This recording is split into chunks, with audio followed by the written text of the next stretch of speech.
Silav roj başê var baş hevanno hêvî dikim başin selametin çend û çi hene li ber destê me ji bo we amadekirine dixwazim cara pêşkeş bikim li destûra we em anha dîrek biçin Rojavayê Kurdistanê. Hêzên girêdayî Wezîreta Karê Hundir ya Hikûmeta Demkî ya Sûriyê 10 cîwanên Kurd yên ji Efrînê li bendeke kontrolê ya gundewarên Reqayê dema ku bi malbatê xwe re ber bi parêzgeha Hesekê ve diçûn girtin. Çavkaniyê xwe cihî radigihînin ku hêzên ewlekariya Hundirên ya Şamê nêzê 10 cîwanên Kurd li bendeke kontrolê li nêzê bajarokê Elkerema ya Reqayê dema ku bi malbatê xwe re vedgeriyan Hesekê li wê derê hatin girtin bi darê zorê. Çavkaniyan destnîşan kir ku ev gencên me birine ciyekî nenas di derbarê sedemê girtina wan de jî heta niha tu daxuyaniyekê fermî tune ye. Çavkaniyan her wiha beyan kir ku tenê xort hatine girtin. Ev yek jî di nava malbatê wan de biye sedema fikaran. Em derbasê İranê bibin, encama şerê İsraîl û Amerîkayê li hember İranê ye, hê jî didome encama şer e yani. İranê li hember daxuyaniyê hevpar ya Fransa û Brîtanyayê ya li ser çûna hatina keştiyan şiyariyekê da alîkarê Wezîrê Karê Derve İranê Kazım Xerîbandî li ser hesabê xwe X'ê Twitterê diyar kir dengava Hormuzê ji bo wan hêzan ên ku ji dervê herêmê tên neqada nîmayişa leşkerî ye. Xerîbabadî navî xweş bixwînim Kazım Xerîbabadî. Tamam. Bila wisa be.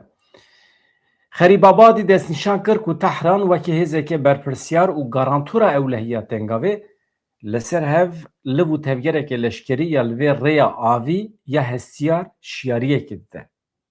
Ewlehiya Hormuzê li ser milê welatên Qeraxê ye. Ew kesên ku pirsgirêkan derdixin wê baja serpêhatiyên xwe bidin, ev şiyariyekê ciddî ya İranê ye li hember İngîltere û Fransa. Daxuyaniyê hevpar ya Brîtanya û Fransayê jî hebû li ser vê mijarê. Ev bersiva İranê bû ji bo wan. Kan binêrin Brîtanya, Fransa li pê çi digerin li Hormuzê. Ev beyanata İranê piştî wê yekê tê ku roja îniyê Serokwezîrê Brîtanyayê Keir Starmer û Serokkomarê Fransayê Emmanuel Macron di daxuyaniyeke hevpar de beyan kiribûn ew ê tîmekî eskerî ya pirneteweyî ji bo piştgiriya parastina azadiya keştîvaniya li tengava Hormuzê bişînin herêmê.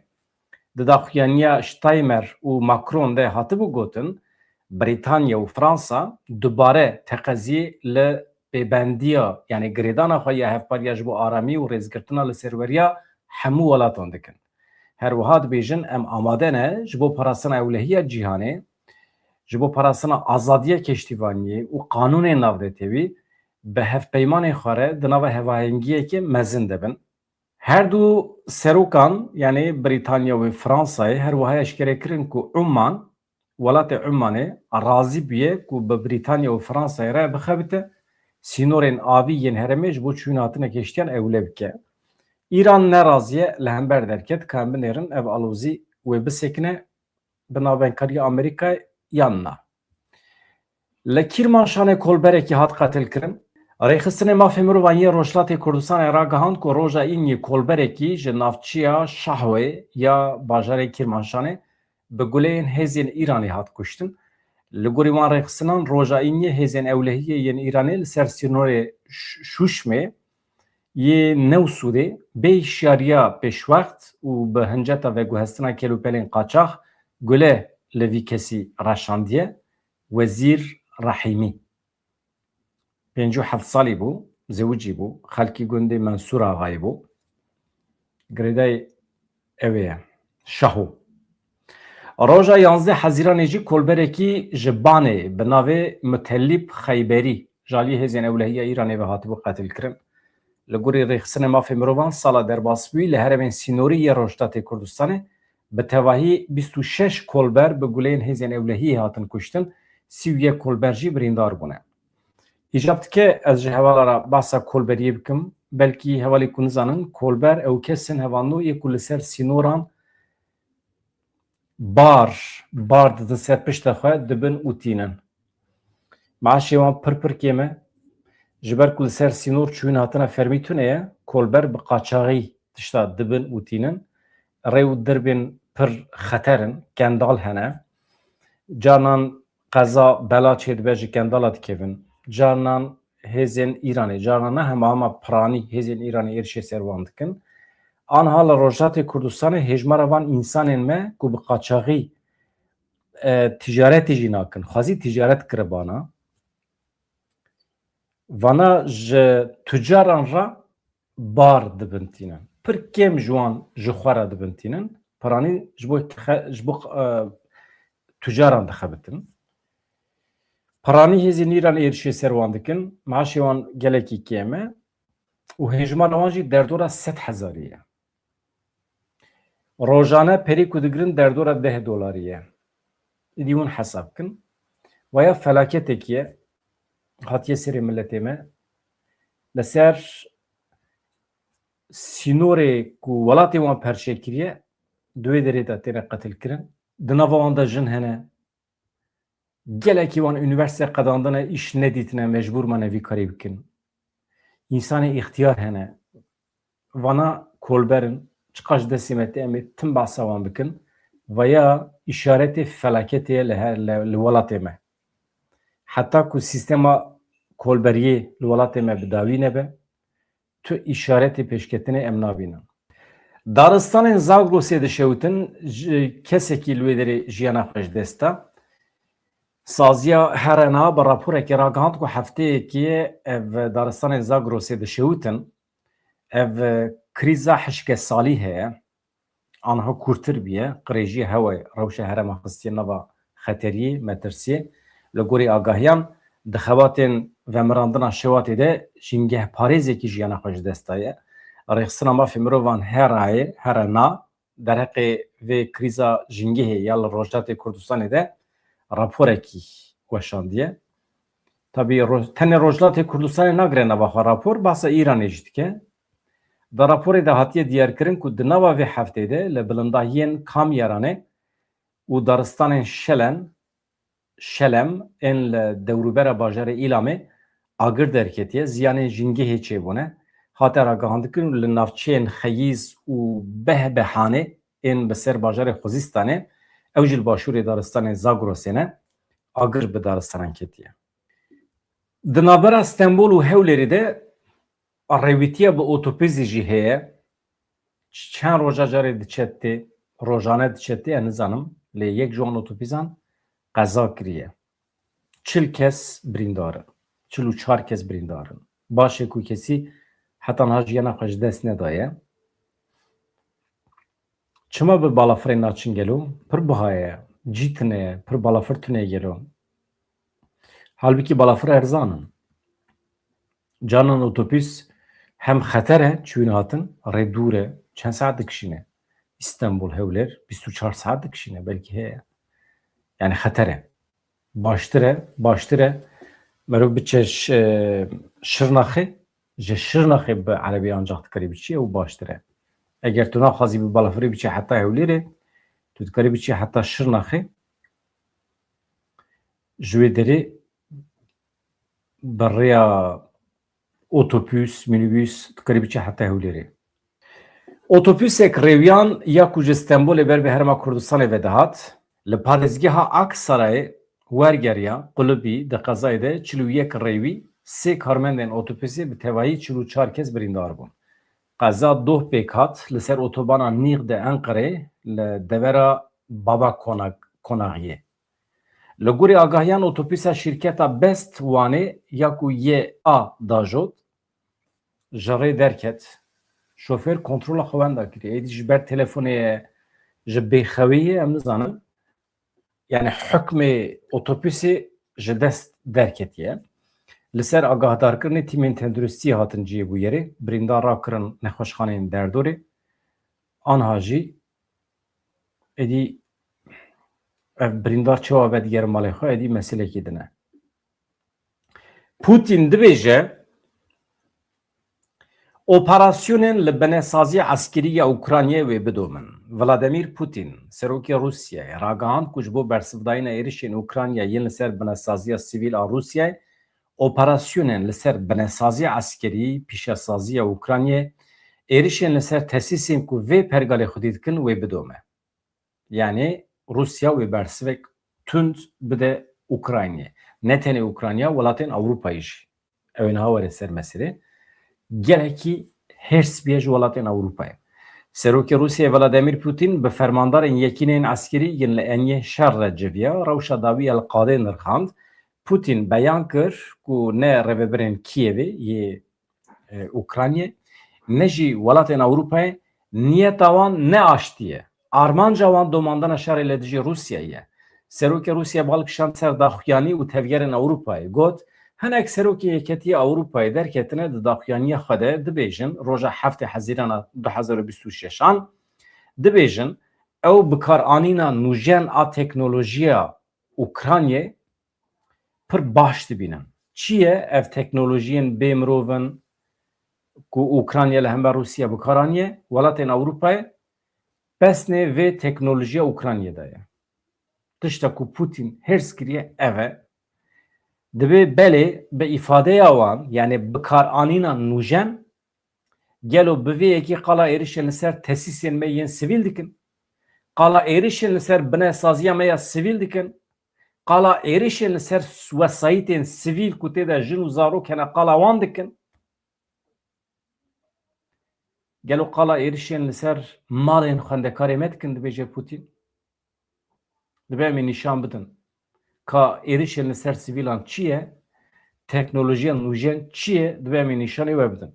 Divê êrişên bikom û dijwar ên li ser binesaziya kompleksek leşkerî pîşesaziyê Ukraynayê û tesîsên ku karê wan dimeşînin bidomin. Ji ber ku ev fikrê wan aniha di rojevê de ne divê em jî bi eynî awayî bersiv bidin wan. Niha dibê niyeta Ukraynayê, niyeta welatên Avrupayê di derheqê me de çi ye? Yani ew bi kîjan awayî êrişê me dikin divê em jî bi eynî awayî bersiv bidin wan. Xeterî ev e. Serokkomarê Iraqê ji bo dosya PKK dibêje pêwîstî bi çareseriyekê siyasî heye. Nahe em vegerin ser mesela xwe hevandan. Ez ji hevala rica dikim baş guh bidin vê meselê ji ber ku analîzekî ye di derbarê serdana İbrahim Kalin serokê Mîtê ya Başûrê Kurdistanê ya Iraqê de ye. Di nava meselê de şengal heye. Şengal bi vê halê xwe namêne. Çiyayê şengalê heye. Cihê parastina êzidiyan e. Niyeta wan ew e şengalê bi temamî vala bikin, xalî bikin ji yê beşê. Niyeta dewleta Tirkiye ew e hevkariyekê pir ciddî saz bike bi yekî Niştimanê Kurdistanê re. Niha xeterî ne tenê li ser hêzên gerîlayên Partiya Karkerên Kurdistanê heye, xeterî li ser siberoja Bakurê Kurdistanê tevahî heye.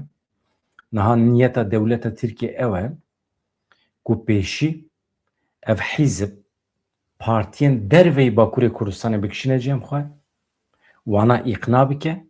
Ji bo çi îqna bike? Ji bo ku milletê me Bakurê Kurdistanê dawa mafê xwe neke. Mesela dewleta Tirkiye dewlet biya, xwedî niyetekî pak biya, di şûna ku biçe Başûrê Kurdistanê bi yenekê û pedekê re hevdîtinan pêk bîne, ew ê dîrek bi partiyên fermî, resmî ê Kurdên Bakurê Kurdistanê re rûnişt dibe.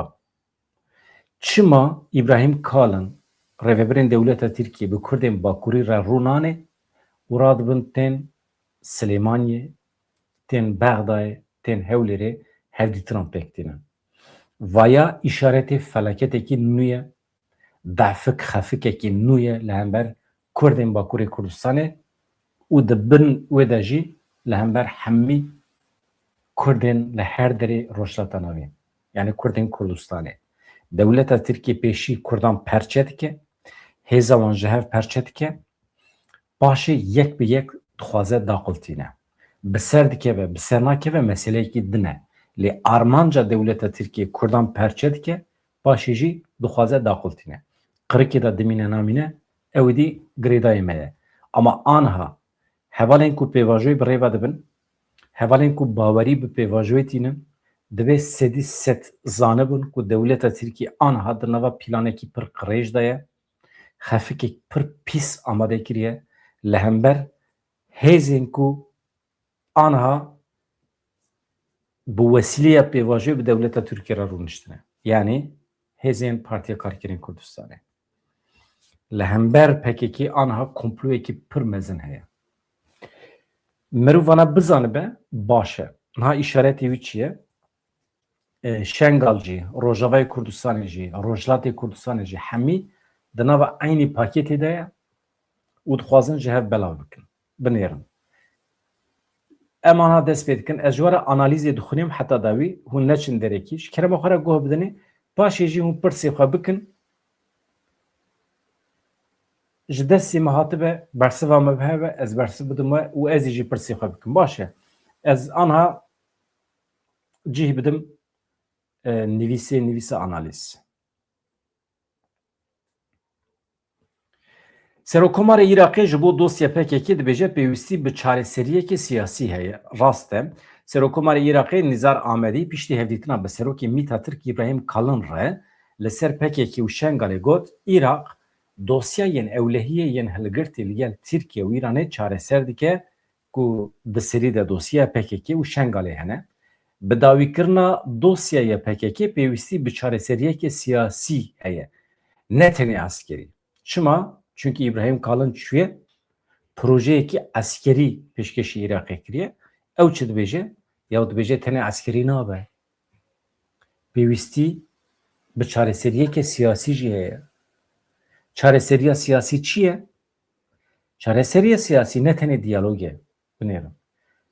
Daxwazên Kurdan bîne cih, daxwazê wan bîne cih, perwerdeya Kurdiyê, serbestiya kesên hepsê dane, daxwazên PKK çine, wana ê siyasî. Wextê daxwaza bîne cih, ew tê mane çareseriyekê siyasî. Ew e yani. Divê manê de dibêje. Yani xuya ye ku Iraqê red kiriye. Ev çareseriya eskerî.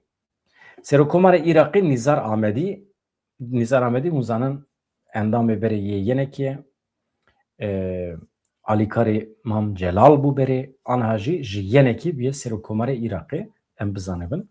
Serokkomarê Iraqê Nizar Amedî di hevpeyvînekî li gel Kanala El Heddesiya Erebî de ragihand kontrolkirina çekan di destê dewletê de dosyaya herî girîng ya hikûmetê ye.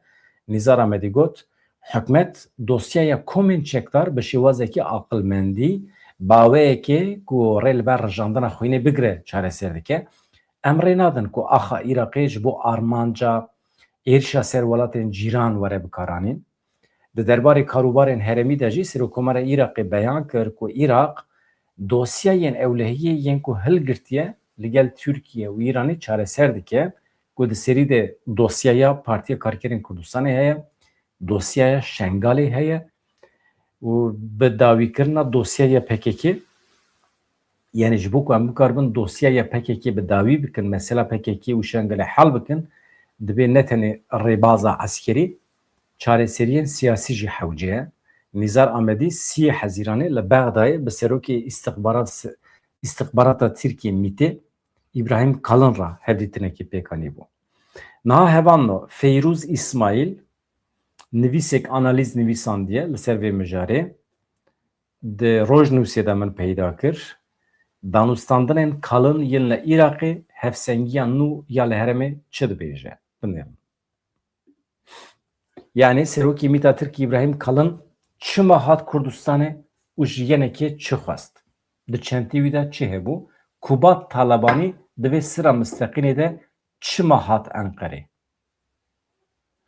Hûn zanin navbera dewleta Tirkiye û yenekê tune bû. Hatta Bafıl Talebanî dewleta Tirk weke dijmin îlan kiribû. Weke kujerê hin hevalê xwe pênasê kiribû. Dewleta Tirkiye jî ji ber hevaltiya Bafıl Talebanî û Mazlûm Abdî yan jî ji ber ku rêveberên Partiya Karkerên Kurdistanê ji xwe re weke dost dît, Bafıl Talebanî bi kuştinê tehdît kir, balafirgeha Silêmaniyê li çûn û hatinê qedexe kir. Ne? Wana hemî tê bîra we. Çi guherî di navbera yenekî û dewleta Tirkiye de ku anha ew qasa li hev germ bûne. Yani ev germahiya di navbera dewleta Tirkiye û yenekê de di navbera dewleta Tirk û PKK de tune. Ew qasa li hev kirine, pêvajo dane dest pê kirin. Çima? Devleta Türkiye çima anha xıyaneti li vê pêvajê dike û li hember PKK çima anha xefik operasyonekî taybet dide meşandin? Ma eşkere elber çavan e. Rêveberên me ê Bakurê Kurdistanê jî hê jî bi zimanek fermî, bi zimanek dîplomatîk behsa giringiya pêvajiyê dikin. Lê di pişt perdê de felaket an hatê amadekirin ji we re bêjin.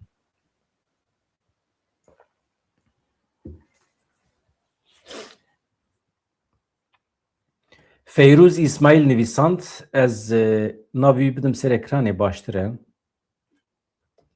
Deqekî hevanna.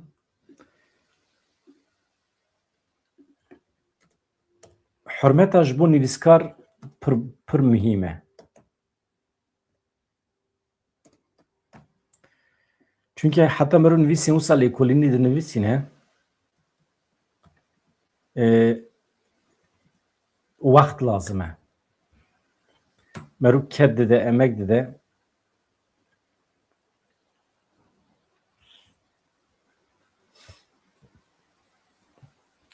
Feyrûz İsmail nivîsî ya nivîsand?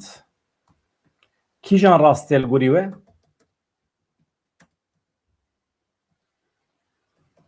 Ka fikrê xwe binivîsînin. Feyrûz İsmail nivîsand ya nivîsî? Hûn bin hûn çawa dinivîsînin? Her du jî dibin ji ber ku lêkerên nivîsîn heye û nivîsandin heye. Her du jî lêkerên Kurdî ne. Mîna çi? Mîna jîn yani yaşamak û yan jî jiyan. Her du jî dibin. Canan di Kurdî de ji bo watiyekî du lêker hene, du fiîl hene. Her du jî dibin yani.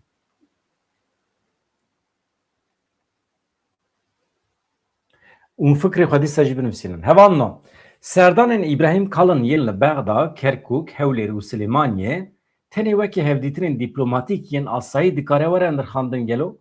Yan ev serdan perçeyekî krîtîk ya mîmariya nû ya ewlehiyê ya da navbera Îrak, Herêma Kurdistanê û Tirkiyeyê ji nû ve şêwedane. Dema ku geşedanên dawî li pê hev têne rêzkirin, pirsîna van pirsan bi dengekî bilindtir dibe mijara jêneveyer. Tirkiye ev demekî dirêj e polîtîkaya xwe ya li hember Îraqê ne tenê li ser ewlehiya sînor, her wiha li ser xetên enerjî, li ser korîdorên bazirganî û qadên bandora herêmî jî ji nû ve ava dike. Di vê çarçovê de projeya rêya geşepêdanê heye ku li gel Bexdayê hatiye îmzêkirin ji bo Enqerê ne tenê veberhênanekî aborî di aynê demê de stratejiyekî jeopolîtîkê jî. Lingê ewlehiyê yê vê proje bi qasî lingê wê aborî balê dikişîne. Ji ber ku rêgeha ku proje tê re derbas dibe, di heman demê de xeta Musul, Nînova, Şengalê ku bi salan e qeda alozî û şerê leşkerî û siyasî ye digire nava xwe. Ji ber vê yekê nirxandina danûstandin û serdanên Serokê Mîtî İbrahim Kalın ên li Bexda tenê di çarçoveya parvekirina îstixbaratê de eger merov bibêje pir kêm dimîne. Herçendê Mît îstixbarata Tirkiye ne muxatabê siyasî yê korîdora enerjiyê be jî ewlehiya vê korîdorê koordînasyona îstixbaratî rêvebirina rîskên muhtemel rast di qada eleqeya Mîtê de ye. Şengal çima dîsa di rojevê de ye? Di rojên ku serdanên İbrahim Kalın ên li Îraqê berdewam dikirin de daxuyaniyekê balkêş ji aliyê Serokê Heştê Şeibî Faleh el Feyyad ve hate belavkirin. Feyyad di axaftina xwe ya di sempozyûma diyaloga Nînovayê de diyar kir wê di nava sê mehên pêşiya me de hemû şengal bi taybetî jî cihayê Şengalê bikeve bin kontrola hêzên ewlehiyê yên Îraqê. Ev daxuyanî dikare wekî daxuyaniyekî ewlehiyê ya normal ya asayî were dîtin. Lê bi taybetî teqeskirina li ser cihayê Şengalê ji bo civaka êzdiyan wateyên pir kûrtir hildigire nava xwe. Di sala 2014 de têpîra her kesî dema ku êrişên Daişê çêbûn di qonaxa ku civaka navdewletî û hêzên herêmî piranî bêdeng mabûn, cihayê Şengalê ji bo bi hezaran êzdiyan ne tenê qadeke erdnîgarî aynı demede yekane garantiya jiyanê bû. Ji ber vê yekê rojnamevan İbrahim Êzidî di nirxandina xwe yan Anefê de hatibû têda hatibû weşandin ev pirs anî bo rojevê. Gelo ev biryar bi şêwirîna li gel hêzên Êzidî yên ku ji fermanê vir ve bi xwîn û keda xwe şengal diparêzin hatiye girtin. Yani dema ku tu biryar didî şengalê û çiyayê şengalê vala bikî gelo tu bi milletê şengalê şêwirî yan na yani vê pirsê dipirse li gorî nivîsê bersiv zelal e. Na. Tê diyarkirin ku tu müzakereyên ku vîna civaka Êzidî esas bigirin nehatiye meşandin. Hişyarî dihate dayîn ku biryarên di derbarê siber roja şengalê de bi bazariyên heremî yên li pişt deriyên girtî têne dîzayn kirin.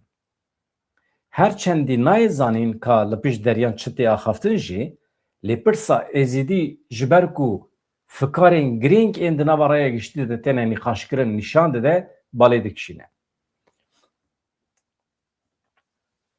Mîmariyeke nû ya ewlehiyê tê ava kirin. Niha dewleta Tirkiye li pêç çi digere. Hêdî tê wê derê em tên ser mesela yebeşê jî yenekê jî. Yek ji mijarên bingehîn ên ku îro li Bexdayê tê nîqaşkirin entegrasyona pêkhateyên çekdar yên dibin sîwana heştî şehbî de ye û komên din yên çekdar li nava saziyên dewletê de ye. Tamam? Ne têne heştî şehbî hemû komên çekdar yên li Iraqê ew ê entegrê artêşa Iraqê bibin. Ev nîqaş ve hêzên YPŞ yên li Şengalê jî li xwe bigire yan na? Ev nediyar e. Yani rast e di nava axa Iraqê de YPŞ heye çekdar e. Ew jî entegrê artêşa Iraqê bibin yan na? Ev pirs anha di rojevê de ye. Gelo pêvajiyeke nû ji bo tasfiyekirina YPŞ ya ku piştî sala 2014 bi armanca parastina milletê xwe hatibû rêxistinkirin anha tê amedekirin yan na? Yani plana tasfiyekirina YPŞ di rojevê de ye yan na? Peymaneke duyemîn ya nehêcotmeyê heye yan na? Yani xirabkirina Şengalê yani xirabkirina pergala îro ya li Şengalê û YPŞ. Divê manê de dibêje peymana nehêcotmeyê jî ev di navbera PDK û dewleta Iraqê û Tirkiyeyê hatibû amedekirin nehêcotmeyê ji bo wî dibêjin. Ji bo vê pirsê bersiveke teqez a îro tune ye.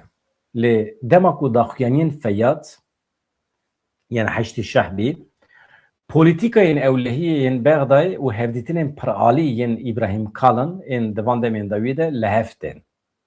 Nîqaşkirina senaryoyên cuda dibe tiştekî mecbûrî. Yani beyanatên ku anha li Iraqê têne kirin heştî şehbî İbrahim Kalın hatina wîya Iraqê Bexdayê hemî wextê ku mirov dide berhev mirov têda mirov jê projeyekî pir xeter dikare jê derbixe.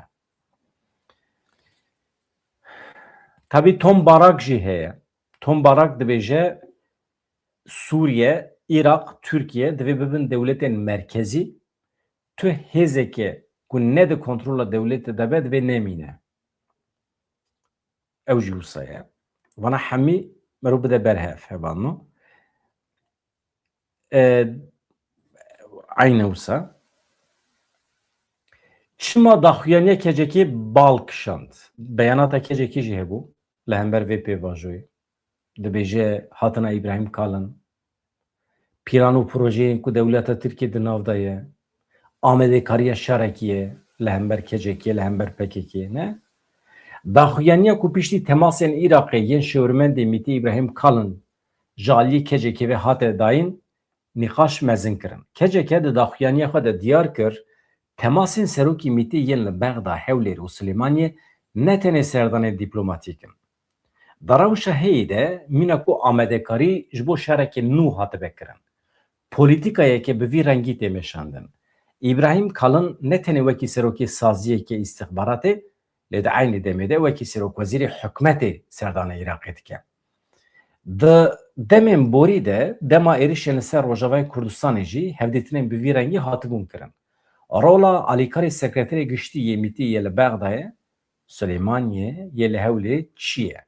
Ev çima hate van dera? Çi dike li van dera?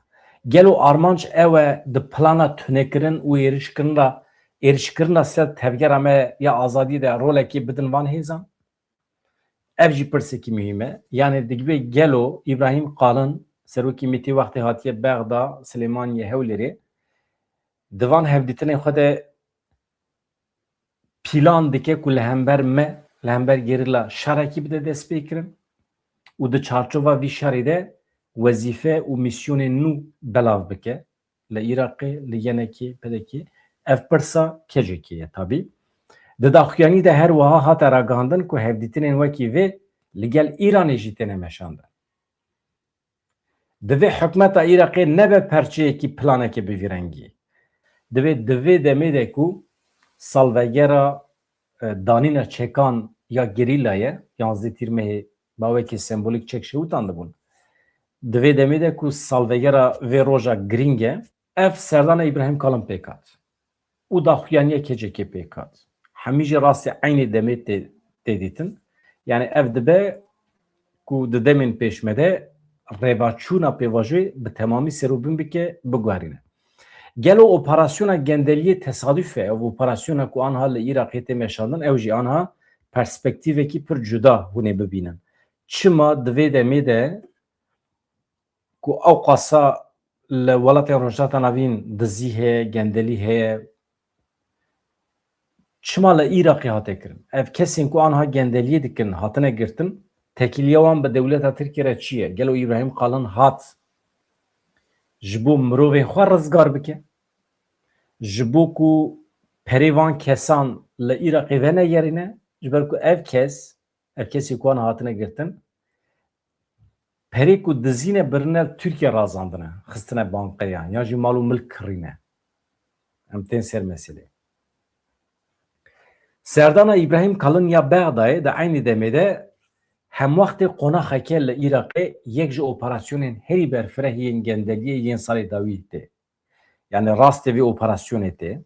Li gorî îdayên ku di çapemeniya Iraqê de cih digirin, tê diyar kirin, hinek ji kesên di operasyona gendeliyê de hatine binçavkirin li Tirkiye xwedî gelek mal û milkên mezinan. Di banqeyên Tirkiye'de mîxdarên pir bilind serveta wan heye. Di gelek nûçeyan de hatiye diyarkirin ku di navbera şîrketên Tirkiye nezê desthilatariyê û şîrketên Iraqê de bi taybetî duwarê petrol, enerjiyê de tekiliyên gelekî girîngî bazirganiyê hene. Hat femkirin operasyona gendeliyê de Tirk hatine ji bo ku mirovê xwe xilas bikin. Ji ber vê yekê hinek çavderên siyasî dibêjin Serdana İbrahim Kalın dibe ku bi rêvebirina aliyê Tirkiye ve van dosyayan yani alaka hatina İbrahim Kalın bi van dosyayan hebe. Bi manî de. Ev nîqaş dosyaya Rıza Zarab û ya Halk Bankê tîne bîra mirovan. Rıza Zarab jî kesekî İranî bû li Tirkiye bi Halk Bankê re gelekî dizî gendelî kiribûn, zêr û pere şandibûn İranê. Ev jî balê dikişîne ser wê mijarê. Niha yek ji hevdîtinên herî balkêş ên İbrahim Kalın civîna wî ya li Silêmaniyê bû. Li gel serokê yenekê Bafıl Talebanî. Ya mühim ya ku anha me eleqedar dike herî zêde ev e. Baş e. Cîgirê serokê hikûmeta Demgorî ya Herêma Kurdistanê Kubat Talebanî endamê mekteba siyasî ya yenekê derbas Kusret Resul ew jî çûn Enqerê bi Wezîrê Karê Derve yê Tirkiye Hakan Fidan re rûniştin. Ev hevdîtin nikare tenê wekê tekiliyekê normal ya dîplomatîk ya di navbera du kesan de were xwendin. Hem çûyîne qismekî yenekeyan ya Enqerê ya jî İbrahim Kalın hatina wî ya Silêmaniyê vana hemî ne tesadüf in. Serokê yenekê Bafıl Talebanî di daxuyaniya xwe yên salê borî de çi gotibû? Ew ê li gel berpirsên dewleta Tirkiye necive. Ji ber ku wan heval û birayê wan şehîd xistine.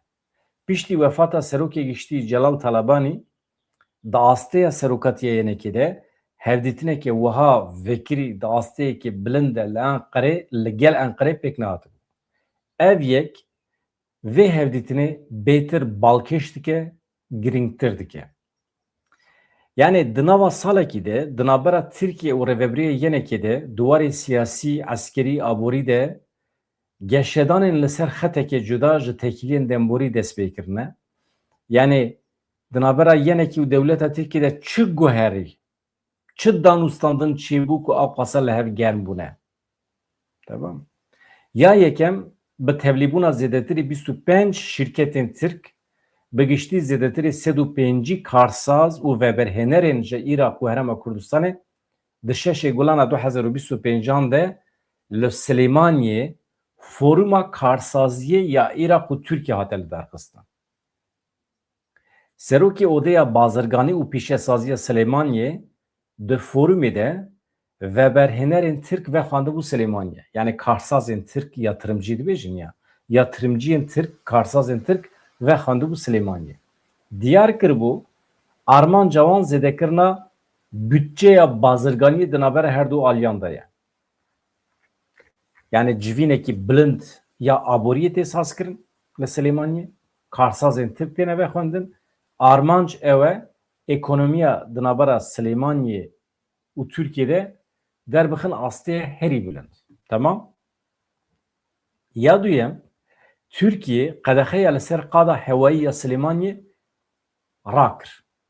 Nêzê 2 sal û nîv ev qedexe li ser balafirgeha Silêmaniyê hebû, kengê rakir meha cotmeyê 2025.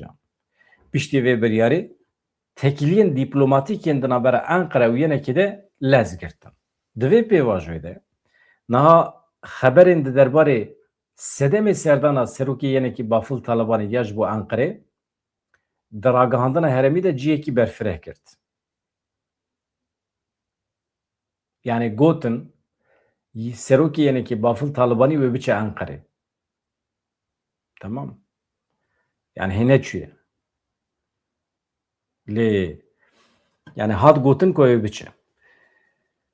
Ya sêyem walîtiya Kerkûkê. Yani Yenekê çima tiye tune walîtiya Kerkûkê teslimê Türkmenekî kir. Ew jî bi vê vegirêdayê gelo em pir ji xwe dipirsin. Dayîna yani teslimkirina walîtiya Kerkûkê ji bo Türkmenan tê zanîn ku Tirkiye Kerkûkê wekî bajarekî Tirk dibîne. Li ser vê bingehê helwesta wî ya di derbarê walîtiya Kerkûkê de jî dewleta Tirkiye çiqas hesas e dünya alem dizane. Ne? Herî dawî serdana rastiya Serokê Metî İbrahim Kalîn ya ji bo Silêmaniyê, hevdîtina wî ya li gel Serokê Yenekê Bafıl Talibanî, serdana cîgirê Serokê Herêma Demborî ya Herêma Kurdistanê Quba Talibanî ya Enqerê û bi wî re Quba Talibanî ne tenê bû, bi wî re her wiha Kusret Resul jî hebû çû Enqerê. Hevdîtina bi Wezîrê Karê Derve Tirkiye Hakan Fidan re ev hemî bînin cem hev û çi encamê derbixin hevanna. Dema ku mirov van hemû bûyeran geşedanan bi heva girê dide û di nirxînê analîz dike, ev pirsîtê rojevê. Gelo pêwendiyên bi dûrahî yên ku ev sal bi salan e dirêjin di navbera Tirkiye û Yenekê de berdewam dikin, ketine qonaxekê nû yan na. Yani ev Yenekê û dewleta Tirk li hev hatine haya mejêtine, çi plan kirine û di nava planê wan de armancên eskerî hene ne tune ne. Gelo tenê aborî ye, gelo îstixbarat heye tune ye. Vana hemî pirsin hevanna. Tabî vê derê de nivîskarê me tu tiştekî îdia nake. Tenê pirs dike. Îro di nava raya giştî ya herêmê de yek ji mijarên herî zêdetê nîqaşkirin ev e. Gelo yeketê Niştimanê Kurdistanê wê nêzê xetekê wiha be ku mîna tekiliyên siyasî aborî ewlehiyê yên pedekê li gel Tirkiye pêş bixe. Yani Yenekê wê bibe wekî pedekî yan na di meseleya tekiliya germ ya bi dewleta Tirkiye re. Tişta eşkere ev e polîtikayên ewlehiyê yên li ser xeta Iraq, Sûriye û Tirkiye ji nû ve ava dibin. Koridorên enerjiyê, rêyên bazirganiyê, peymanên ewlehiyê ji hev cuda nameşin. Hemî di nava hev de ne. Xeta ku ji Şengalê heta Kerkûkê ji Musulê heta Silêmaniyê dirêj bibe, êdî ne tenê qada leşkeriye di aynî demê de ve guheriye navenda hevkariya enerji, aburi, diplomasi û istihbaratê. Ev çend yani her çend nê zanîn jî ka di geşta dawî ya İbrahim Kalın ya li Iraqê û Herêmê de çi hatiye axaftin jî li ser kîjan mijaran li hevatin çêbiye çi birî hera hatiye girtin em nizanin. Yekane tiştî ku mirov dikare ji bo îro bi misogerî bibêje ev e. Anihal meydanê gelek nîşane hene lê dem wê nîşan bide ka ev nîşane wê veguherin kîjan tabloya dawî.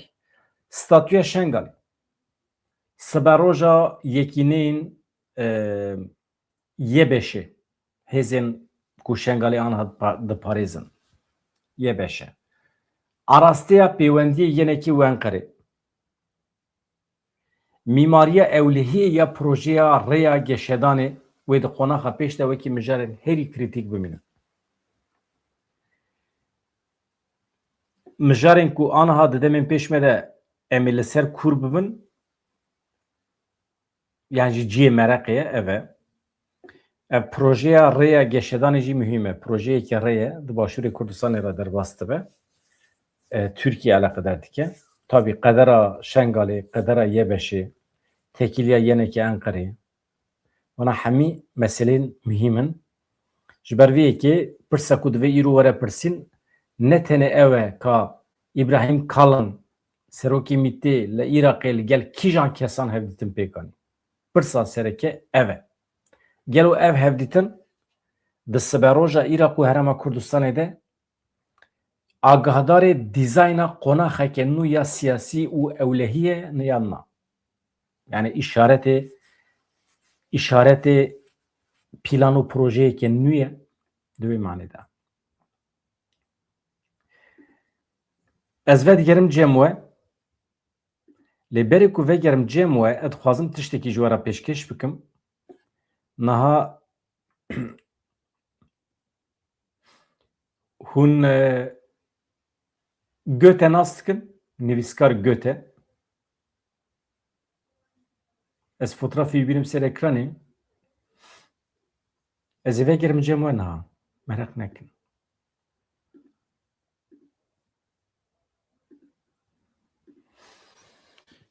Dîwana Şerq û Xerbî evan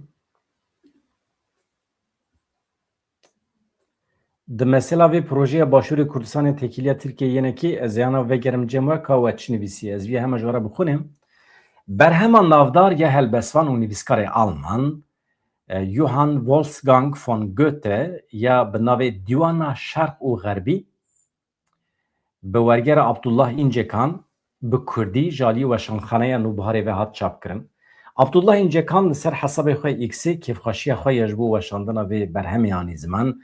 İncekan diyar kir ku bi vîya wê xizmeta ziman û axa xwe dikin ji bo kedewan spasiya rêveberê giştî û weşanxaneya Nûbiharê Suleyman Çevîk kir, weşanxaneya Nûbiharê û editörên Pirtûkê spasiya wan jî kir. Abdullah İncekan bi gotina Goethe ya ronahî hinek din ronahî balkişan ser giringiya vê berhemê. Dîwana Şerq û Xerbî wekî yek ji stûnên edebiyata cîhanê tê dîtin. Ji roja ku hatiye çapkirin heta niha cî xwe taybet hê jî diparêze. Ev berhem bi form, bi naverok, bi zimanê xwe di edebiyata Ewropayê de wekî pirtûkeke yekta tê qebûl kirin ku di navbera cîhanên Şerq û Xerb de pireyekî ava dike. Ji ber vê taybetmendî lêkolîner Erik Ormsby vê berhemê di sed salê de wekî berhemeke şoreşker binav dike.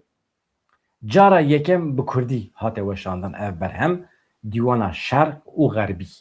Ji sala 1819 vir ve li gelek zimanan hatiye wergerandin weke zimanê Fransî, İngilîzî, Çînî û gelek zimanên din ên cîhanî cara yekem e ku wergera Kurdî ya vê berhema giranbiha ciyê xwe li keleka wergerên zimanên din ên cîhanê digire. Ev berhema ji wêjeya cîhanî bi wergera Abdullah İncekan ya ji zimanê Almanî ji aliyê weşanxaneya Nûbiharê ve hate çapkirin. Di amedekirina Pirtûkê de kî cihî girtiye? Şêxmûs Kurt, Yahya Ömerî, Hüseyin Zana, İbrahim Halil Baran kedekî giring dane vê Pirtûkê hevanla. ev jî bi vî şeklî ye. Berhemên ez pir alîgirim wekî gelek kesan edebiyata cîhanî em li Kurdî wergerînin. Ji bo ku em xwe bigînin îlim, zanyarî îcab nake em biçin zimanê xelkê fêr bibin. Em direkt felsefe, edebiyat, her tiştê ku dünyaya me, kainata me alaqedar dike em wergerinin Kurdî. Ji ber vê însanên wergêr yan jî ji bo min însanên giranbiha ne. Ji wan hez bikin, em jî berhemê wan bigirin, pirtûkê wan bigirin, bila ew jî ji me cesaretê bigirin ji bo xebatê me vî rengî. Vegot erê, vegotibe erê temam. Hevano, keva çi nivîsê ji min re ya? Senyor, birê senyor çi dibêjî ya? Derheqê Bafıl Talebanî de tiştê ecêb dibêjî. Ya Bafıl Talebanî genc e, ji pêşketinê re vekîl ye, li İngîltere mezin bûye. Yani însanekî baş e. Meriv dibîne yani. Dostê însanekî li ser xeta netewî ye. Dostê Kurdên her çar perçeyê Kurdistanê ye. Lê navbera xwe û pedekî baştir bikira, eger yeketiyekî çê bikira li nava Başûrê Kurdistanê baştir bû. Lê em baldar bin. Yani anha divê nivîsê de niyeta me ne ew bû ku em rêberên Başûrê Kurdistanê rexne bikin û siyaseta yenekê rexne bikin ya analîzê jî ne ew bû. Anha tişta herî acîl ew e em pîlan û projeyên dewleta Tirkiyeyê li heber Kurdan deşîfre bikin. Dewleta Tirkiye ji aliyek ve tevgera siyasî ya Kurd dikişîne ser masê lê dibin re jî li hember wan xefekekî pir ciddî operasyonekî xıyanetê organize dike. Çima dibêjim xıyanet? Xıyanet ew tişt e ku tu wextê soz didî raqîbê xwe tu yê dikişînî ser masê lê tu piştre xefik wextê organize dikî ve xıyanet e. Ama tu dijmin bî binêrin. Tu dijmin bî tu sozekî nedî raqîbê xwe dijminê xwe tu li hember wî şer bikî veya ne xıyanet e. Veya şerekî merdane ye. Merû li hemberî hev şer dike. Êdî kî qezenç kir. Ama kî mafdar be ew qezenç dike. Em mafdarin. Ji ber vê yekê sedî sed milletê Kurd qezenç dike. Hevan ka destûr bidin ez xatir ji we bixwazim. Bibin abone. Ji kerema xwe re bibin abone. Vê kanalê bi pêş bixin. Pêdiviya me bi we heye. Pêdiviya milletê me jî bi kanalê bi vî şeklî heye. Bi xatirê we silav rêz hevan.